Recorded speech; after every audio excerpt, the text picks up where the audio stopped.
I've been talking about the plight of the urban mystic. Let me just refresh myself what the last video was. Last time I spoke about the critical upgrade path for a high agency human being.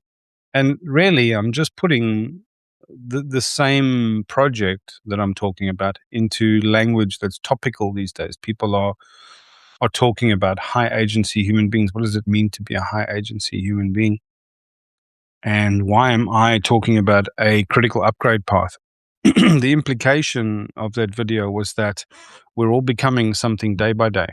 We're all becoming something day by day. Incrementally, every interaction we have, every day that passes, every meal we have, every thing we read on the internet, on social media, every movie we watch shapes us. All the arguments we have, they shape us. All the actions we take shape us. So day by day, we're becoming something. And the problem is we're either becoming something by design or we're becoming something by default. And default just means somebody else's design. And if you're not discerning and present and intentional in how you step through the content that you watch or the food that you eat or the relationships that you have or how you show up in those, if there's no discernment in that, then something else is deciding for you what you're becoming. And so, of course, we're all sitting with these stories, these permission structures, these narratives, these psychological models of what it means to be okay, what it means to be good, what it means to be valuable. And we have to audit these and transcend these actually sometimes, because they invariably are keeping us small. And if you look at the state of the world at the moment, what we've got is we've got thousands of these permission structures, not thousands, maybe hundreds or dozens of them. Ways in which people decide what our value is, what our merit is, and what is worth doing in a life, right? So we've got our reductionist scientist perspectives, and we've got our academic perspectives, and we've got our Western sort of democratic norms and our civilizational norms and our civic norms and our human morality and politeness, and some of it's Judeo-Christian and some of it's just like the culture that we've learned on the internet. And all of these are telling us what we're allowed to be, what we're supposed to be, how we're supposed to behave, what's okay, what's not okay, what's possible. And the problem is they're not compatible with each other. And it's not that you need to transcend all permission structures. You need to transcend the parts of them that are incompatible. Otherwise, you're trying to hold all the dissonance inside of yourself. Hello, Kay. Nice to have you here. And one way of speaking about that is this vocation of the urban mystic, this idea that we're chasing something. Let's call it in the metaphoric dark. We're walking with our eyes closed. In other words, we're going towards a place of uncertainty, of not knowing, but we're drawn forward by something that's calling us onwards. We're answering a call. We're answering the invitation to life in some way. But the reason we feel so that we struggle so much with that journey is because we lack the self-permission to transcend our permission structures. In the story of the mystic or the pilgrim or the wanderer or the hermit or the exile, they encounter like that vulnerable arc of their own truth only after getting away from the village, from the family, from the permission structure, because that's where the real adventure can take place. And the paradox in that then is I'm talking about this idea of an urban mystic, somebody who wants to be able to do that but can't fully escape their life. Here we all are on Substack, right, on social media platform, bowing to and hopping to the demands of an algorithm, telling us how to show up, how to write, how to behave, how often to write, what words to use, what to write about or else. And it's also performative, right? But we have to normalize a part of it. Otherwise, we can't really function in society. You know, why are we on Substack? It kills me every time I see somebody writes something like, oh, I'm just here to express myself. and to express my art. Why are you disclaiming that? Right. Which means you're not here just for that. You're trying to virtue signal or prove that either to other people or to yourself. We're all here to engage and connect for various reasons. We're all here to have our work seen, even if it's by ourselves, even if it's just for our work to persist. But for our work to persist in a public environment is to open ourselves up to scrutiny and to judgment and to scorn and to ridicule and to criticisms. The question is, how much energy do we want to invest in that criticism, in fielding or protecting ourselves from making some kind of social faux pas, which is really a question about how courageous can we be in our own forms of expression. What does love look like in that? Because if it's not love that's making us choose, it's fear that's making us choose. And that's really what an urban mystic is. In some sense, you're trying to get away from permission structures and trying to get away from the noise of mundane crap. Imagine trying to watch a movie on a free-to-air service, like our national television in Australia. My daughter's never seen this. We put a movie on, and every 15 minutes there's adverts, and she's just like, she's 4 years old, and she's just going, what is this? What are they doing? Like, all of this is junk, and it's getting in the way of the story, and it's breaking the flow, and it's we want to get away from the noise as well. We want ways of filtering the noise out. Now, currently, in our current model, you pay for that. They'll give you a shit service, and then you have to pay for the premium service. And the premium service is just the actual thing without junk strewn all the way through it.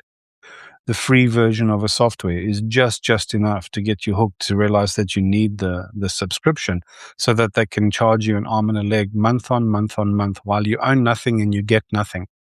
As long as you stay feeding on that tube, and as long as they keep you hooked, right?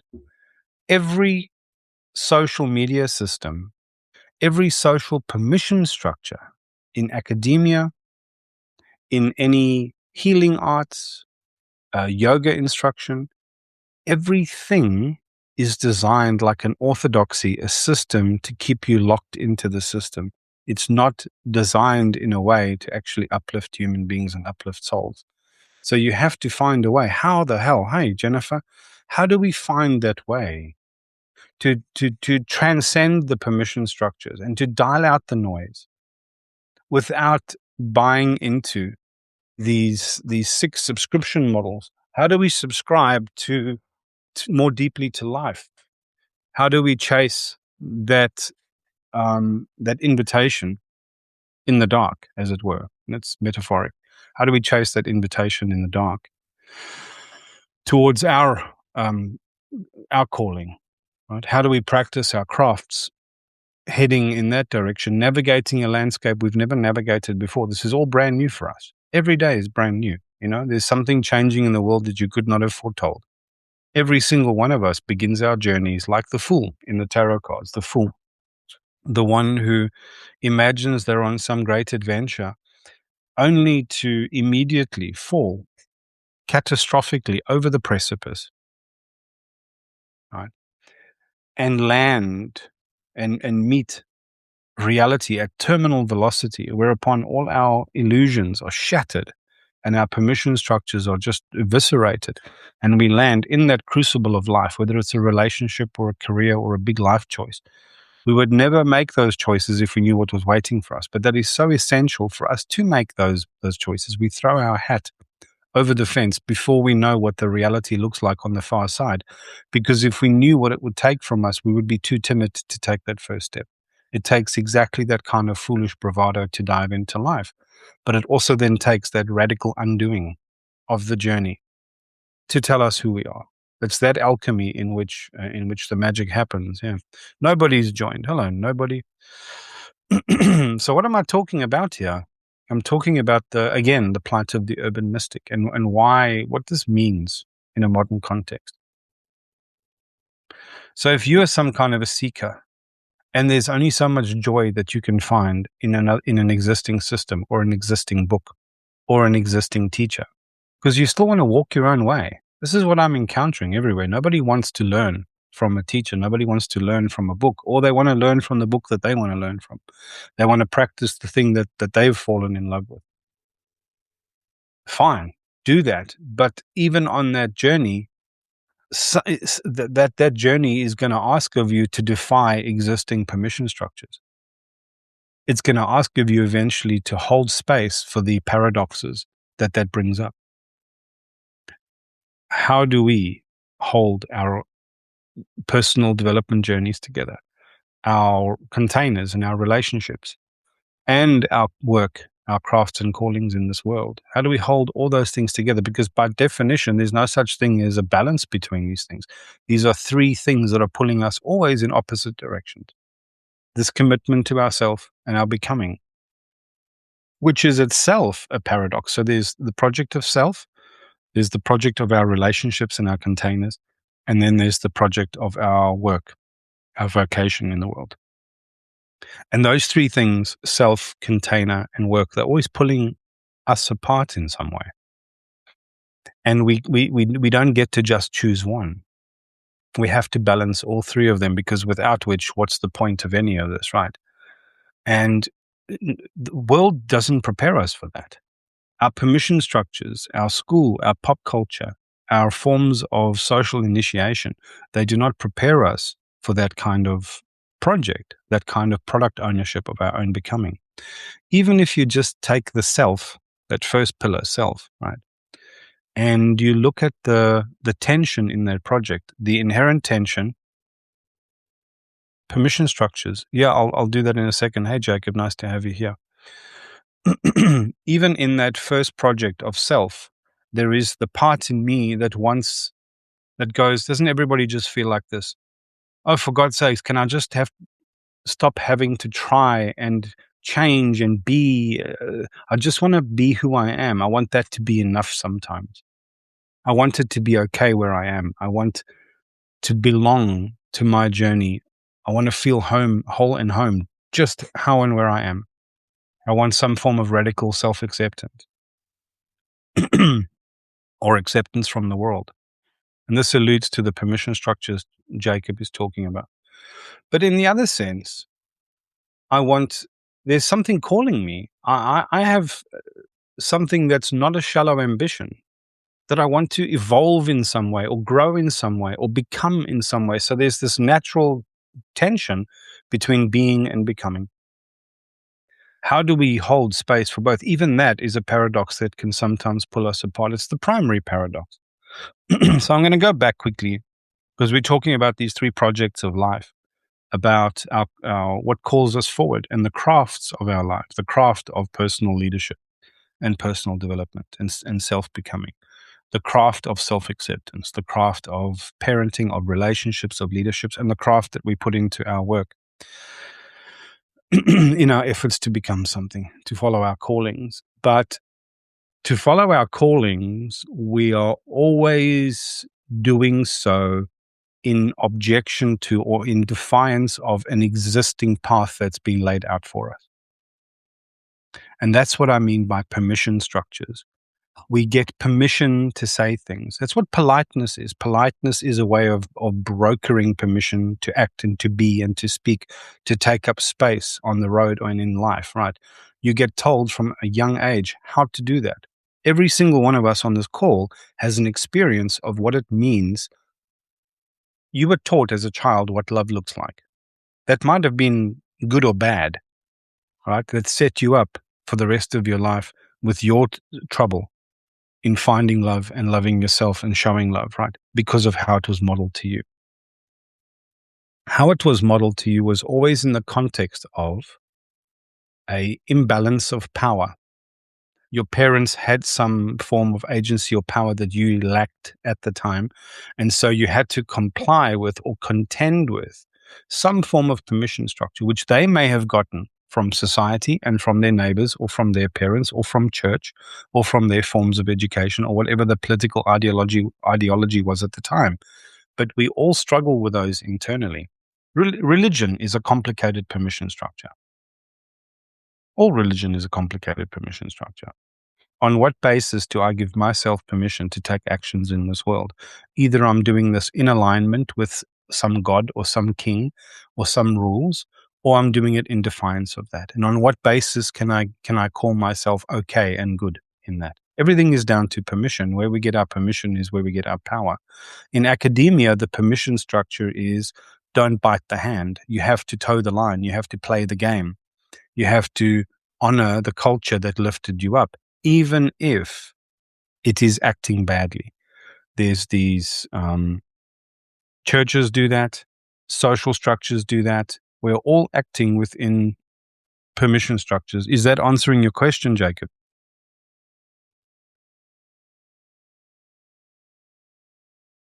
You'll let me know. I hope I've answered that sufficiently.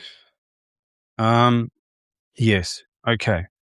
So we now need to handle these three projects: this project of self, this project of our relationships and our containers, and this project of our work. While in each three of those pull us in slightly different directions with slightly different priority balancing, right? And we have to reconcile that impossible tension inside of us, because that determines how much energy and effort and time and attention we invest into our personal development, our relationships, and our work determines how those projects go, right? Our presence, our discernment, and our intentionality, knowing who we are and why we're doing that. Just those questions is a question of permission. Think about that. Applying discernment, on what basis am I saying I know the answer to something deep inside myself? How do I arrive at a place of knowing?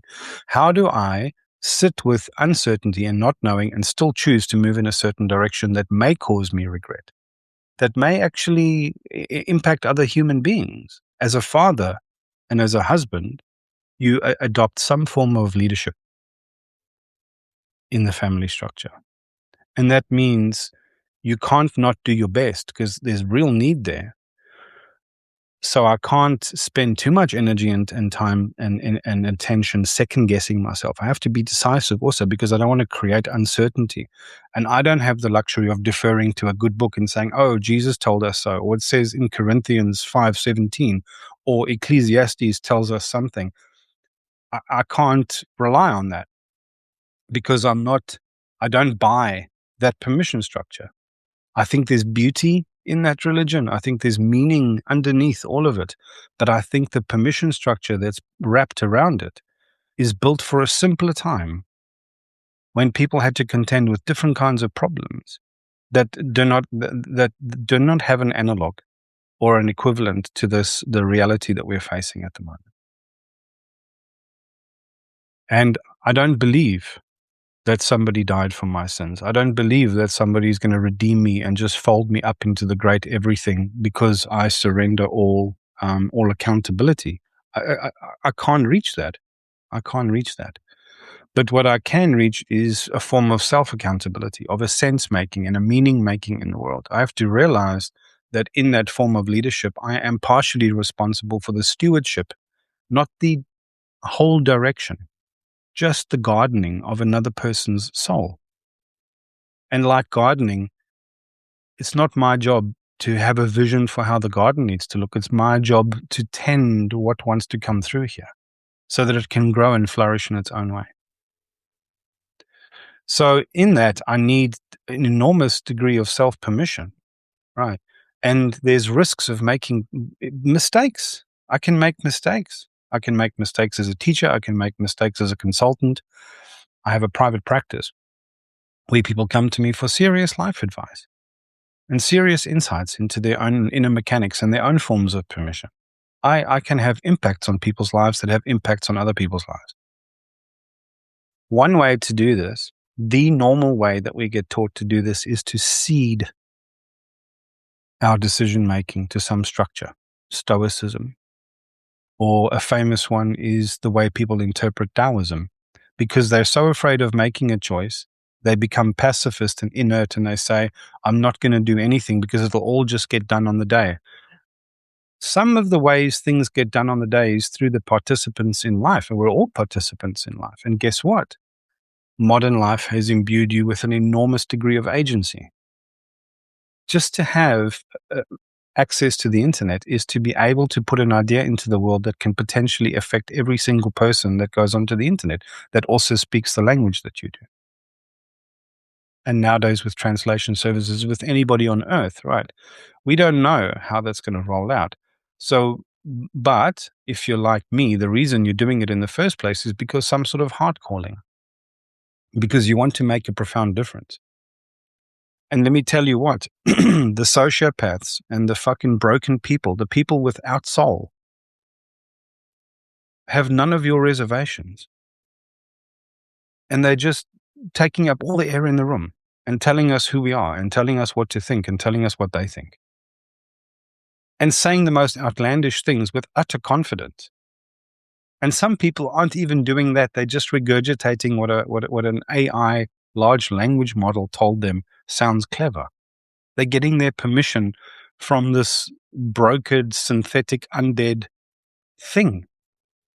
That doesn't mean you can't go and fact check or get useful information from Wikipedia or from ChatGPT. Of course you can. Of course you can. But that is not what they're doing. They're abdicating their own vulnerability and their own authenticity, and they're outsourcing all of their thinking and all of their creative work to a machine. Right. And then still claiming the work as their own. Why? Because they want likes and they want attention and they want power. And we don't want those things, but we still need some of that power. We still need some of that attention brokerage. Otherwise, how can we ever trade our ideas in a meaningful sense in this marketplace of ideas that we call the internet? We still have to find an answer for these things. But we don't know how to do it because we're playing by such tight sets of rules and policing each other and ourselves. I get policed more by do-gooders and well-meaners on the internet than I do by assholes. Because we're all so fucking afraid to give ourselves permission to speak our truth. And then there's people that give themselves full permission to speak their truth for the most selfish reasons, in the most destructive of ways. It's almost incumbent on good people to find their voice, find their courage, find their self-permission to be imperfect, and just lead with vulnerability and lead with honesty. Right. You can hear what I'm angling towards here, I hope. And that's what I wanted to talk about today. Man, this is a great flow, Rocker. Yeah. Jacob says, it's quite frustrating what nonsensical podcast content gets millions of views. Oh my gosh, it's depressing. And Judd says, man, this is a great flow, Rocker. Yeah. Even in the middle of this flow, I have an anxiety. I'm wondering whether anybody understands what I'm talking about. I can't control everything. I can't control everything. You know what I wish? I wish there were thousands of people listening to this. I wish thousands of people would watch this and just get fucking lit up and go, oh my God. Yes, how do I do that? That's the important question. How do I do that? How do I practice defiance in heart alignment? How do I practice it whilst also practicing a form of surrender to the reality of what is and to the fact that I can make mistakes and to the fact that I don't have to be perfect, but I have to do something because day by day we're all becoming something and we're either becoming that by design or by default. Okay, so how do I get better at noticing the default and where it's leading me? How do I notice the strings? Because we're all puppets on strings, whether we realize it or not. We do not have the free will that we think we have. We are controlled by the language we speak, to a sense. The world we came through, the life we came through, the conditioning our parents gave us, the way that our relationships have taught us what love is and what risk means, the way that behavior is normalized, the ideas that we get exposed to, the openness we have to those ideas, the ability we have to self-audit that internal committee of natterers and naysayers and critics and judges and wounded selves. Yeah. The project of the urban mystic for me is is learning how to hear in the heart of suburbia, in the heart of our urban lives, to be able to find ways to create that distance from those permission structures and from all that noise so that we can connect with that simple truth inside of ourselves and realize that it doesn't give us superpower to know everything or to be everything. We're not here to be everything. We're not here to be superstars. We're just here to be ourselves. And if we can't see the beauty of that being enough, we've been misled again by his fucking story, some bullshit story. And so this is my work. My work is living with that question and that tension. How do I give myself permission and not become the problem that I'm trying to cure for in the world? How do I not lead myself wrong? How do I not lead others wrong? Because I can either stay small and play safe, right? In which case, I never really venture or risk adventure. I never really risk real growth and real change and real trial and real ordeal. Let me tell you what, you keep hiding from that forever. Life will engineer a circumstance that will put you into confrontation with something. That's how you know that there's a hand of something behind the wheel here. Because you can choose a small life. You can choose a small life, but you shortchange only yourself and only the world. And if there's any meaning to life whatsoever, it's to make life more beautiful for everyone. What kind of mark can you leave in this world? How great can you be if you can get over your own shit? Right. So now it matters to know how to hold that tension and how to self-manage ourselves and how to self-lead ourselves and how to self-parent ourselves, how to give ourselves more permission, but not too much. And to realize that it's not A or B, it's not being or becoming. It's this dance of actualization and integration. It's living your guts out for 2 weeks and then looking back at the end of those 2 weeks and asking yourself some tough questions. If I had my time again, what would I keep doing? What would I stop doing? And what would I start doing and why? Am I getting closer to my true self? Am I investing my energy and attention in the right things? Where am I compromising myself through my fears and my bullshit and my stories? There's a way to do this. Like there's practices to do this, and they're simple. They're not arcane or complex, right? Evan joined, and then Evan joined again. How do you do that, Evan? How do you join and then join again? It's a bamboozle. So, at the fundamental heart of all of that is a thing we call self-knowledge. And I live with this idea that the whole of creation, the whole of everything that we can understand is the answering, the asking and progressive answering of the eternal question, who am I? In a sense, the whole universe, the whole cosmos is an expression of that question progressively answering itself. And that is what the process is that we are all part of. And we have just joined the process in 2000 and what we're calling 2026, when the reality that's played out so far is what's played out so far. And we've got lots of ways of understanding that. We have different minds by which we can apprehend that current state. We've got the science mind, we've got the religion mind, the philosophy mind, the business mind, the modern Western anthropological mind. These minds all stack values and meaning in a certain way. And we're learning now slowly that for the longest time, human beings didn't stack values that way. And they were successful in a different way to which we've been successful. But their form of success couldn't garner us the kind of progress that we've enjoyed. But our forms of progress can't support that kind of necessary harmony and integration with the platform that we are so dependent on. So we're all running a pretty bad deal here. And part of us now believes that it's A or B. Either we have to be these simplistic animist, relatively primitive in terms of our technology, but much happier in terms of our state of belonging and the way our psychologies are attuned into a relationship with place and with ancestors. That is what belonging is, right? Take a look at ancient Egypt. Their entire culture and their mindset It wasn't that they had spiritualism and mysticism over here and science and reductionism over here. It was just one story. It was just one story. Now, there's pros and cons to that, but that doesn't mean that we can't find a way to reconcile our sciences with our mysticism. We don't have to abandon A or B. We can. It has to be both here. And the problem is we are stuck in an arc of human development where we're stuck in binary thinking. We're thinking that it either has to be good or bad. It has to be right or wrong. It has to be this or that. And that's a flaw. That is part of the reason why we're stuck in tribalism, right? Because we believe everything is contingent on self or other. And if it's other, it must equal fear or risk or danger or discomfort or something. It doesn't have to be like that, right? There's ways to do things in an iterative way that takes a transcendent perspective in which the two opposites are always reconciled. And we can talk about that if anyone's interested. Evan says, ha ha ha. Yeah, how do you join twice?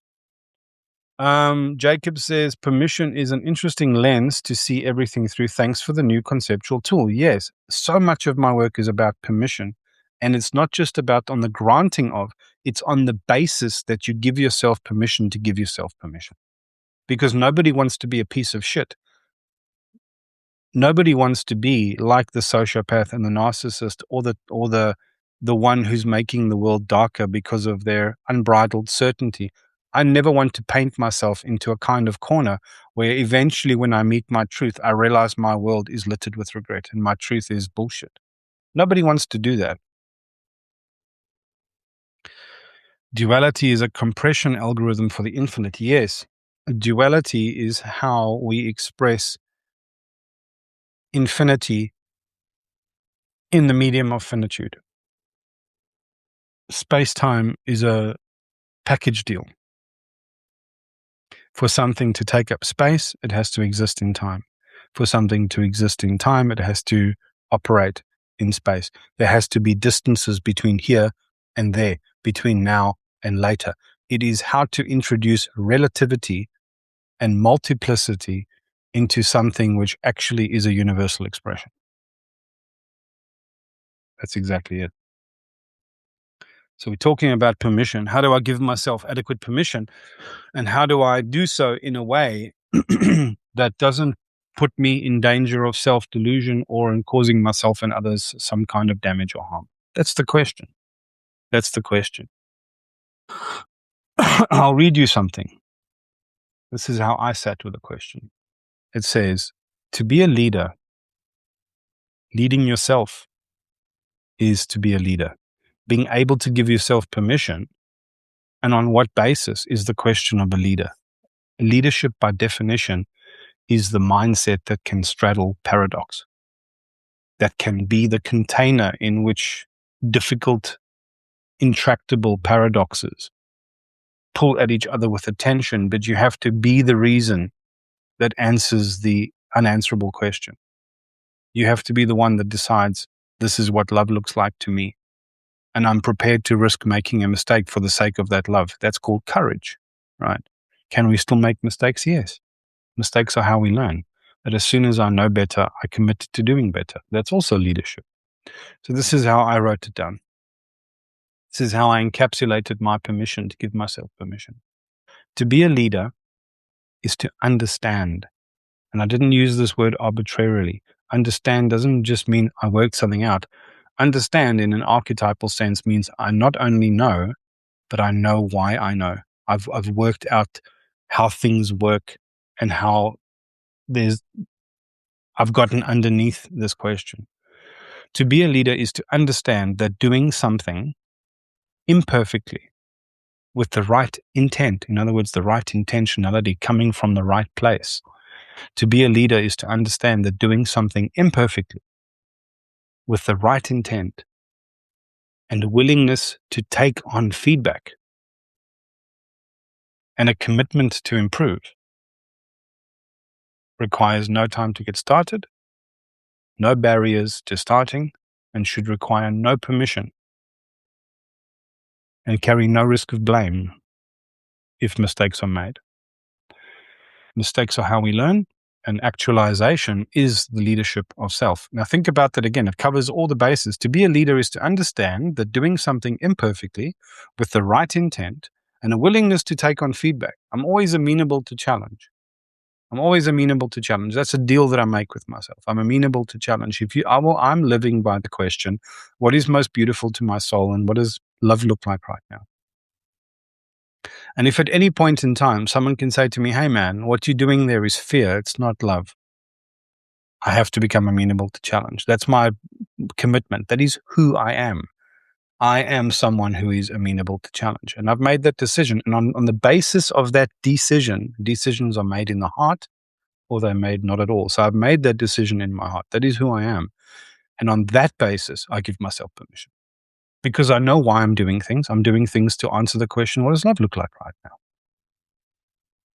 To be a leader is to understand that doing something imperfectly with the right intent and a willingness to take on feedback, what more would you ask of anybody else than that? Nobody knows. And anyone who's claiming to know the full answer is a fucking liar, right? All the religions that claim to have whole answers for everything are lying because no one can have the whole answer for everything because this is all still unfolding and we're in virgin territory all the time. To be a leader is to understand that doing something imperfectly with the right intent and a willingness to take on feedback and a commitment to improve, an earnest commitment to improve. I want to improve. That's why I'm a leader. I want to get out front of something and I want to take it somewhere, right? And I'm only going to do that by playing in a sense. And I don't mean playing flippantly. I mean playing to learn here, right? A willingness to take on feedback and a commitment to improve requires no time to get started. It requires no time to get started and no barriers to starting. It should also require no permission and carry no risk of blame if mistakes are made, because mistakes are how we learn. As soon as I know better, I will do better. And actualization is the leadership of self. To me, that is as high quality answer in which I can self-resolve every single time, every step along the way. And I can check with myself, do I still give myself permission to do this? And if I don't, I just turn around and say, I was sorry, everyone. I made a mistake. I made a mistake. I thought it was like this. It turns out to be like that. What more would you want from your parents when you were a kid? What more would you want from leaders? I don't not respect teachers and parents and grown-ups when I was a kid because they never made mistakes. I respected them because of how they acted after they made a mistake. Okay, that's what I expect, and that's how I'm going to behave. And that's what love looks like to me. And if love does not look like leadership, is it really love? And if leadership does not look like love, is it really leadership? And that's how I'm thinking about this. And if you sit with this and sit with all the many ways in which you carry shames and guilt and fear and convince yourself that the answer is you have to play small or be small, or you can't take up space in the world, or you can't make a ripple or a footprint. We're all just here at the unfolding edge, making ripples in the world, doing things well or badly. All we can do is to try and start taking some ownership, some radical ownership, some radical accountability, some radical courage, so that we can invest in our presence, our discernment, and our intentionality, so we can start doing that by design. But to do that by design, you have to transcend all the rules and the stories and the permission structures. You have to give yourself permission to lead and to go your way. And to do that, you have to make it right with your own soul. And to make it right with your own soul, you have to be integrated into your life. You have to have relationships that ground you, so that you can ask yourself at every single point in turn, what does love look like right now? And the reality that you're responsible for will tell you the answer to that question every single time. I think that's it for me. Any questions, comments, love hearts? I appreciate lots of love hearts, because that tells the machine, the dreaded machine, that a real conversation happened here. Okie dokes. Any questions? Any comments? Is anybody else struggling with this and living with this? How do I give myself permission? How do I give myself the permission to make mistakes. I will stand by. Jacob said, lovely talk. Yeah, it was just off the hip, man. No plan for today. No plan. I don't know if any of you know, there's a lady called Carla Berenice. She talks about Egyptology. She does lives and she's always writing about it. Just the most fascinating topic and such a great ambassador for that. And I was talking to her today because I've reached out to a few people through these live talks and just on Substack to say, hey, can I do a podcast episode on your work? I want to showcase your work for the team, the group here. But there's two parts to this. The one part is whichever audience we come together as, we have to realize we're holding space for such people. We're not there to sit and tear them down or critique them. We want to help them get the best version of their craft out the door. Yeah. And secondly, what a freaking interesting topic, right? And I want to be able to showcase the work of such thought leaders without having to rely on every single one of us all becoming experts at building Substacks and digital marketing and posting notes with the right language and the right titles in the right kind of timing in such a way. Fuck that noise. It makes me so sick to have to craft my bio and my banner picture and everything so that it all looks right for the algorithm.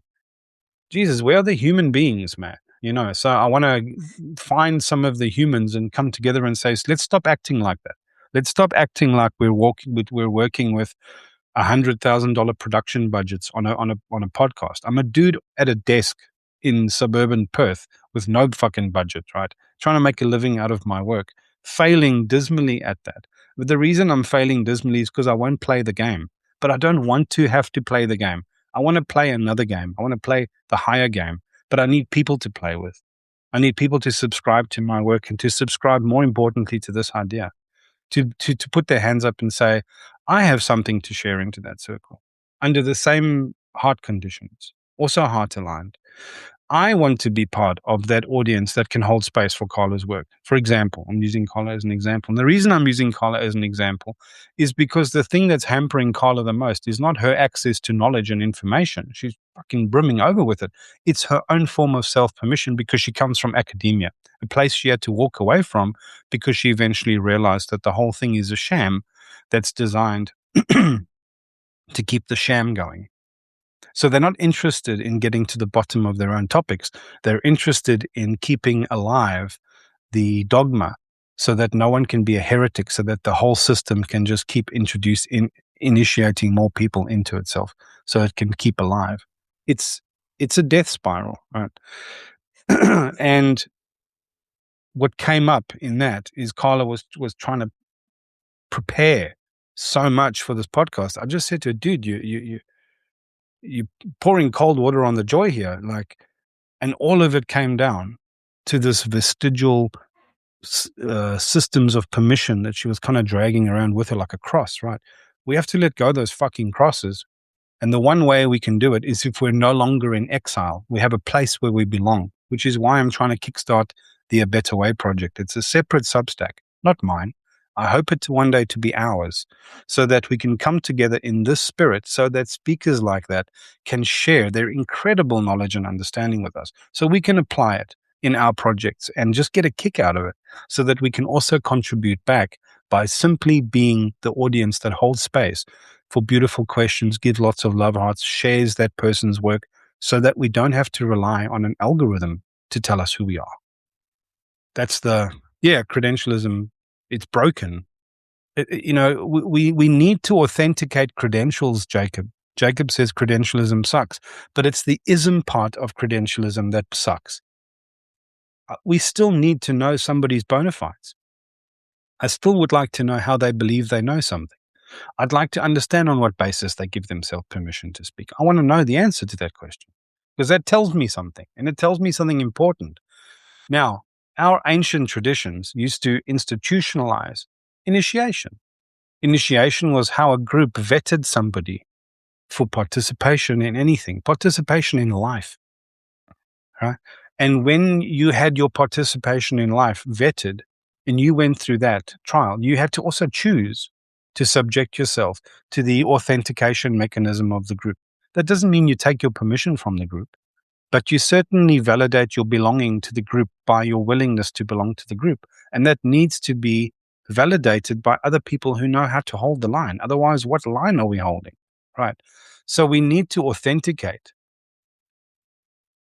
our authenticity, right, and our sense of meaning. But how do we do that without creating dogmatic structures and hierarchies of permission? Because that's fucked again, right? And this project, its aim is to create a circle of elders that know how to hold the line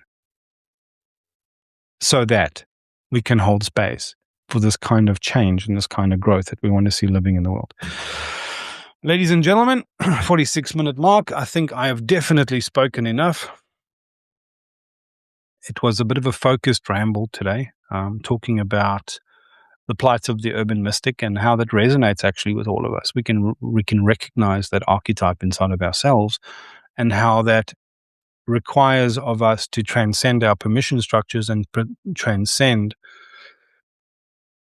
our systems of by which we normally belong, right? Whilst still belonging to our lives, because we don't want to go off to an ashram or to a monastery or to a hermit's hut in the middle of nowhere. We want to be able to be of service and be available to our loved ones, our families, our work, our friends, our whatever. We want to do it right here where we are. And that requires a lot of holding and a managing of impossible tensions, right? And the only way we can do that is if we transcend our permission structures and we give ourselves permission to walk this path our own way. Ladies and gentlemen, thank you very much. If there's no comments or questions, I'm going to sign off. And thank you very much for holding space for this conversation. It was a good one. What do we got? Nothing. Okay. I'll see you all next time.